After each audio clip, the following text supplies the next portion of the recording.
अध्यात्म विज्ञान कोई धर्म या संप्रदाय नहीं है, ये स्पिरिचुअल साइंस है जो कुदरत के कानून पर आधारित है। ये विज्ञान पूरे ब्रह्मांड के सभी रहस्यों को उजागर करता है और जीवन के सभी पहलुओं को समझने के लिए एक नई दृष्टि देता है।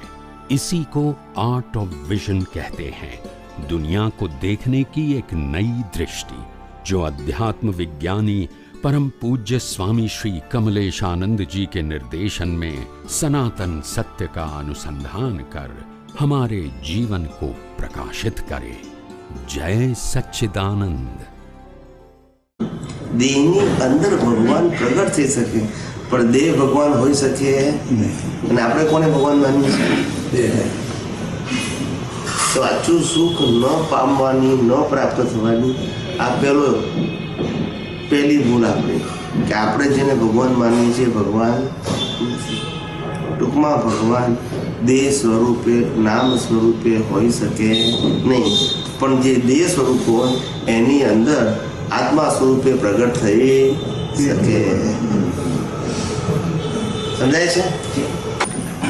એટલે પહેલી ભૂલ આપણી આપણે જેને ભગવાન માનીએ છીએ તે ભગવાન નથી, અને માટે જવાબ બધા ખોટા આવ્યા।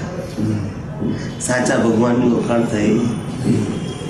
બીજું, આપણે જેને ધર્મ માનીએ છીએ ધર્મથી મુક્તિ નથી। જે માનતા હોય, જૈન, વૈષ્ણવ, શીખ, સ્વામિનારાયણ, મુસલમાન, ક્રિશ્ચિયન, જે માનતા હોય એનાથી મુક્તિ નથી। શું કીધું? મુક્તિ નથી। જે ધર્મ માનો, કેમ ભગવાન અમે ધર્મ માનીએ તો મુક્તિ કેમ નથી? કારણ કે આ બધા ધર્મો એ કુળ ધર્મ છે। શું છે? કુળ ધર્મ જન્મજાત પ્રાપ્ત થાય। કેવું પ્રાપ્ત થાય? એમાં સિલેક્શન હોય નહીં। જન્મે કોણ? શરીર કે આત્મા? શરીર। તો ધર્મ કોણ? અને આપણે કોણ? આપણે કોણ? તો પછી આપણો ધર્મ એનો ધર્મ એક હોય? બોલતા નથી બધા। આપણો ધર્મ એનો ધર્મ એક હોય? એનો ધર્મ કુળ ધર્મ હોય એમાં મંજૂર રાખે છે, કારણ કે આ કુળમાં જન્મ થયો, અને જૈન કુળમાં જન્મ થયો તો જૈન ધર્મ પાડે, એનો ધર્મ બરાબર છે। હું જન્મ્યો છું તો મારો કુળ ધર્મ હોય?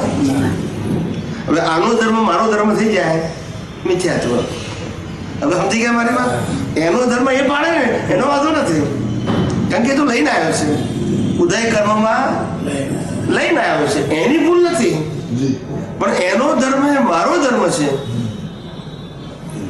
એ ખોટું થઈ ગયું, એ મિથ્યાત્વ થઈ ગયું। કુળ ધર્મ બધાના જુદા હોય કે એક હોય? તો ભગવાન ભેદવાળા હોય કે અભેદ? કુળ ધર્મમાં તો ધજા જુદી, બધાની મૂર્તિઓ જુદી, શાસ્ત્રો જુદા, ક્રિયાઓ જુદી હોય ને, બધું જુદું। તો ભગવાન ભેદવાળા હોય કે અભેદ હોય? ધર્મ કેવો હોવો જોઈએ? નિષ્પક્ષપાતી કે પક્ષપાતી?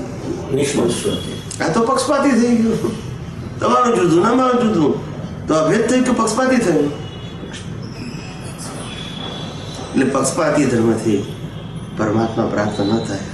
તો કે ભગવાન પણ અમારો ધર્મ કયો? આત્મધર્મ। કયો ધર્મ?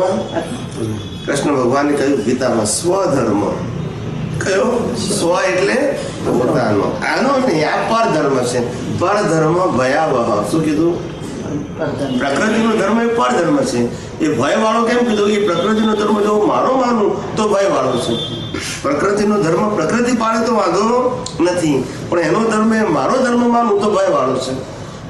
એ મિથ્યા જ્ઞાન છે। કયું જ્ઞાન છે?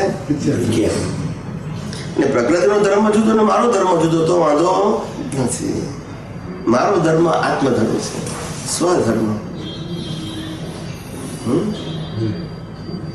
પણ જ્યાં સુધી પરધર્મ ને સ્વધર્મ માનો ત્યાં સુધી સાચા સુખની અનુભૂતિ થશે। એટલે પેલું, હું જેને ભગવાન માનું છું એ ભગવાન નથી, હું જેને ધર્મ માનું છું એ ધર્મથી મુક્તિ નથી। ત્રીજું કારણ, હું જેને શાસ્ત્ર માનું છું એ શાસ્ત્રથી મુક્તિ નથી। જે શું બોલ્યો એકેનું નામ બોલતો હું બધાની વાત કરું છું, કોઈ એકની વાત કરતો. હું જે શાસ્ત્રથી મુક્તિ માનું છું એ શાસ્ત્રથી મુક્તિ છે. કોઈ પણ શાસ્ત્ર કોઈ પછી આગમ હોય, વેદાંત હોય, ગીતા હોય, સમયસાર હોય, સમજાય છે? આપણા શ્રીમદ રાજચંદ્રનું પુસ્તક કર વિચાર તો પામ વચનામૃત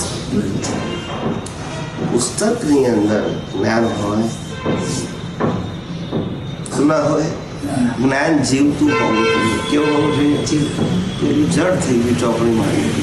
મહાવીર પણ બોલે ચોપડીમાં આવે એટલે જડ થઈ જાય. કારણ કે જ્ઞાન શબ્દ રૂપે ના હોય, ખાલી શબ્દ રૂપે વ્યક્ત થાય. શું થાય? જ્ઞાન શબ્દ રૂપે ના હોય, જ્ઞાન પ્રકાશ રૂપે છે ને અનુભવ રૂપે છે. એ અનુભવને વ્યક્ત કરવા માટે શબ્દો છે. શું છે? પણ શબ્દમાં જ્ઞાન ના આવે. શું કીધું?